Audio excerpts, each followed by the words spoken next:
They didn't call him by a name anymore. Around the neighborhood, he was just that aggressive dog. An old Pitbull, tied to the memory of a house that no longer belonged to him. When the moving truck came, people watched from their windows. Boxes, furniture, laughter. But no one noticed what stayed behind.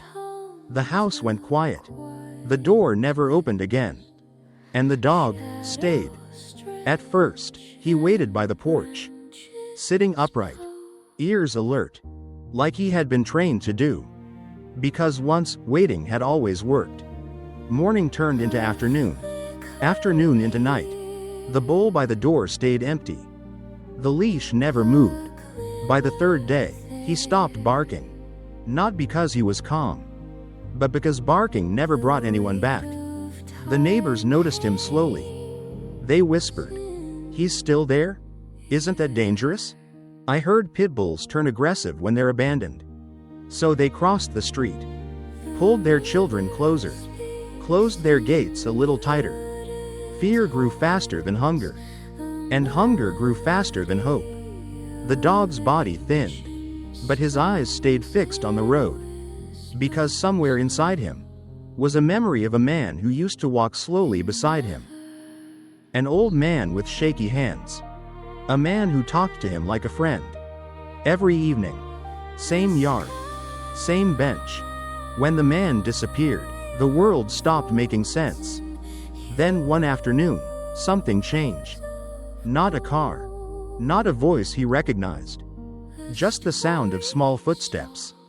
A little girl stood at the edge of the fence. She didn't run. She didn't point. She just stood there, holding a sandwich wrapped in a napkin. Her eyes met his. Most people looked at him like a problem. She looked at him like a question. The dog didn't move. He had learned that moving scared people. So he stayed still. Very still.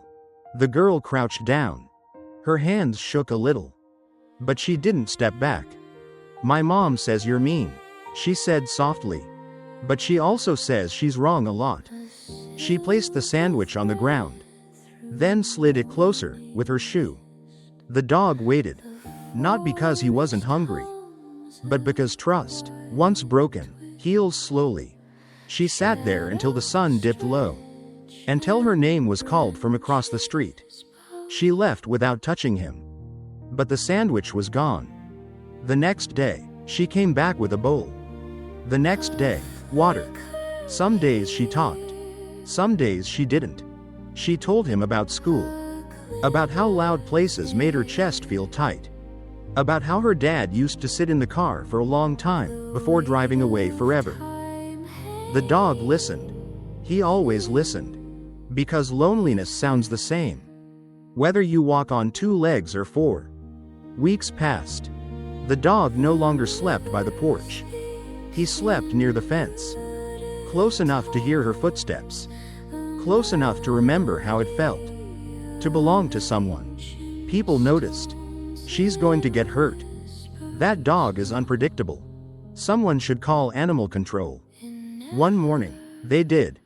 The truck arrived with its metal doors and sharp sounds. The dog didn't growl. He didn't bare his teeth. He just backed away, slowly. Like he had learned that fear always ends badly. The girl ran outside barefoot. She stood between the men and the fence. Her voice was small, but steady. "He's not bad," she said. "He's just waiting." The men hesitated. When they opened the gate, the dog didn't run. He walked. Slow. Careful. As if every step asked a question. Is this another goodbye? At the shelter, they learned his history. Senior. Owner deceased. No aggression on record. Just time. And silence. The girl visited every weekend. She sat outside his kennel. Read books out loud. The dog lay down each time she arrived. Because lying down meant peace. One day, she asked the adults something they weren't ready for. "If no one wants him, can we?" They looked at the dog. Old. Scarred. Pitbull. Then they looked at the girl. Braver than she knew. He went home that afternoon. Not to a big yard. Not to perfect conditions, but to a place where someone waited for him. Now, he sleeps most of the day. His muzzle is white. His steps are slow. But every afternoon, when school ends, he lifts his head. Because some habits never fade. Some hearts never forget. They called him aggressive. But what he really was abandoned. And all it took to save him was someone small enough to see the difference.